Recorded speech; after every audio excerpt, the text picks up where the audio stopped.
Hello everyone, welcome to Short Development Tools and Programming Tips. Today we're going to be discussing about importing data to SQL Server from MS Excel. So if you already have your database open, we're going to import it into our demo database. We'll just right click on demo, task, then import data. Click next here. So we're going to be using Excel as our source, so we'll pick Microsoft Excel and we'll pick our import it from this location. We'll pick the file.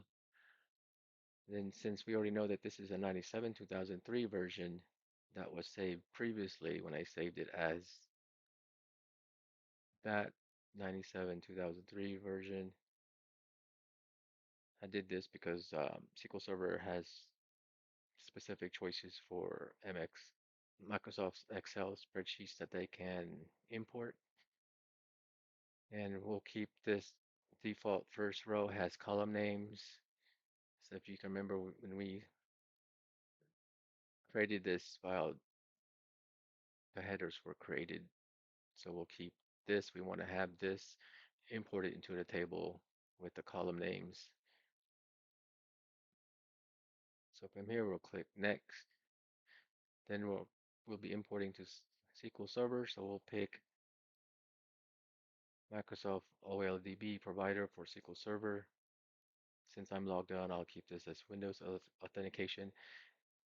And we'll keep this as demo also because we're going to be importing it to our demo database. We'll click next. We're just going to copy the data from Excel to SQL Server, so we'll keep this checked. Then here's the child worksheet. And I'd like to clean this up. I'll remove the $sign because this will be the table name once it gets imported into the database. Then you click Edit Mappings. We'll check Enable Identity Insert so that our data will be sequential from the spreadsheet, and we'll keep all this as checked. Then you can preview it. This is the records that will be imported into SQL Server. Then we'll click next. We'll run this immediately, and this way it'll import the spreadsheet into the demo database with the new table. So it finished fairly quickly, so there's only 5 rows in that spreadsheet. And you can view the report, everything was successful, as shown also here. You close it, then we refresh the demo database. Now you can see the child table with the records from the Excel. Thank you for joining. This ends the video.